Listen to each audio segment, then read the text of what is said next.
Jose K Mani UDF നേതാക്കളുമായി കൂടിക്കാഴ്ച നടത്തിയെന്ന വാദത്തിൽ ഉറച്ചു നിൽക്കുന്നു പാലാ MLA മാണി സി കാപ്പൻ.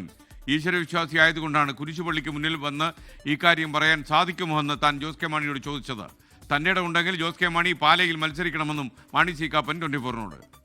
അല്ല, ആ പറഞ്ഞ കാര്യം ഞാൻ പിൻവലിക്കാൻ തയ്യാറല്ല. പറഞ്ഞത് എനിക്ക് ബോധ്യമുള്ളതുകൊണ്ട് തന്നെയാണ് പറഞ്ഞത്. എനിക്ക് ബോധ്യമുണ്ട്, വ്യക്തമായി അറിയാം, അതുകൊണ്ടാണ് പറഞ്ഞത്. അല്ല, ഞാൻ അറിഞ്ഞത് തിളച്ച എണ്ണയ്ക്ക് അത് കൈമുക്കാണ്.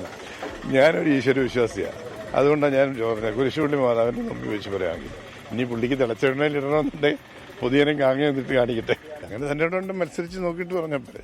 ജയിക്കുമ്പോൾ ഇവിടുത്തെ ജനങ്ങൾ മനസ്സിലൊരു കാര്യം തീരുമാനിച്ചിട്ടുണ്ട്.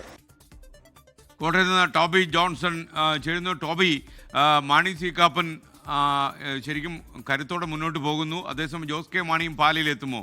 മാണി വേഴ്സസ് മാണി ആയി മാറുമോ പാല?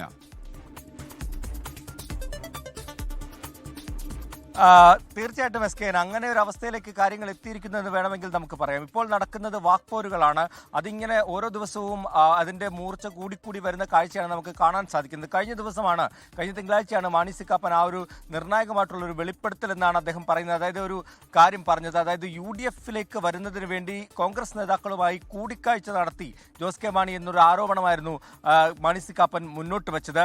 പാലാ കുരിശുപള്ളിയുടെ മുന്നിൽ വന്ന് നെഞ്ചിൽ കൈവച്ച് ജോസ് കെ മാണിക്ക് പറയാൻ സാധിക്കുമോ, കോൺഗ്രസ് നേതാക്കളെ കണ്ടിട്ടില്ല എന്ന് പറയാൻ സാധിക്കുമോ എന്നൊരു ചോദ്യമാണ് മാണി സി കാപ്പൻ ചോദിച്ചത്. അതൊരു വലിയ വെളിപ്പെടുത്തലായി തന്നെ അദ്ദേഹം പറയുന്നുമുണ്ട്. അതായത് UDF നേതാക്കളുമായി യാതൊരു ചർച്ചകളും നടന്നിട്ടില്ല, UDF പ്രവേശനത്തിന് ശ്രമിച്ചിട്ടില്ല എന്ന് ജോസ് കെ മാണി ഏതാനും ആഴ്ചകൾക്ക് മുമ്പ് പറഞ്ഞതാണ്. നമ്മളെല്ലാം അത് കണ്ടതാണ്. UDF-ലേക്ക് പോകുമോ എന്നുള്ള ചർച്ച വലിയ സജീവമായിരുന്നു. അതിന് പിന്നാലെയാണ് മാണി സി കാപ്പന്റെ ഈ ഒരു പ്രതികരണം, ഈ ഒരു തുറന്നു പറച്ചിൽ. എന്തായാലും അതിനെ പൂർണ്ണമായിട്ടും ജോസ് കെ മാണി തള്ളിക്കളഞ്ഞു. അങ്ങനെ ഒരു സംഭവമേ ഉണ്ടായിട്ടില്ല, അത് വെറുതെ പറയുന്നതാണ്. വേണമെങ്കിൽ താൻ തിളച്ച എണ്ണയിൽ കൈമുക്കാൻ പോലും തയ്യാറാണ്, അതല്ല അതിനപ്പുറത്തേക്ക് പോലും കാര്യങ്ങൾ ചെയ്യാൻ തയ്യാറാണെന്നൊരു മറുപടി കഴിഞ്ഞ ദിവസം ജോസ് കെ മാണി നൽകി. എന്തായാലും അതിന് വീണ്ടും ഒരു മറുപടി മാണി സി കാപ്പൻ നൽകിയിരിക്കുകയാണ്. ഈ തിളച്ച എണ്ണയിലൊന്നും കൈമുക്കേണ്ട ആവശ്യമില്ല, പാലാപ്പള്ളിയുടെ മുന്നിൽ വന്ന് പറഞ്ഞാൽ മാത്രം മതി. താൻ പറഞ്ഞ കാര്യത്തിൽ നിന്ന് താൻ പിന്നിലോട്ട് പോകുന്നില്ല. കൃത്യമായ ബോധ്യത്തിന്റെ അടിസ്ഥാനത്തിലാണ്, കൃത്യമായി വിവരങ്ങൾ അറിഞ്ഞതിന്റെ അടിസ്ഥാനത്തിലാണ് ആ ഒരു ആരോപണം ഉന്നയിച്ചത്. അതിൽ താൻ ഉറച്ചു നിൽക്കുന്നുവെന്ന് മാണി സി കാപ്പൻ പറയുന്നു. അതോടൊപ്പം തന്നെ പാലായിലെ വികസനം സംബന്ധിച്ചുള്ള ചർച്ചകളാണ് നടന്നുകൊണ്ടിരിക്കുന്നത്. കഴിഞ്ഞ 7 വർഷമായി താൻ എന്താണ് നടത്തിയതെന്ന് സംബന്ധിച്ച് ഈ വരുന്ന 28-ാം തീയതി പാലാ നഗരത്തിൽ ഫ്ലെക്സുകൾ വെച്ച് താൻ പറയാൻ തയ്യാറാണ്. കെ മാണിയുടെ കാലത്ത് എന്ത് വികസനമാണ് കൊണ്ടുവന്നതെന്ന് പറയാൻ ജോസ് കെ മാണിക്ക് പറ്റുമോ എന്നുള്ള ചോദ്യവും ചോദിക്കുന്നുണ്ട്. എന്തായാലും ആ വാക്പോര് തുടരുകയാണ്.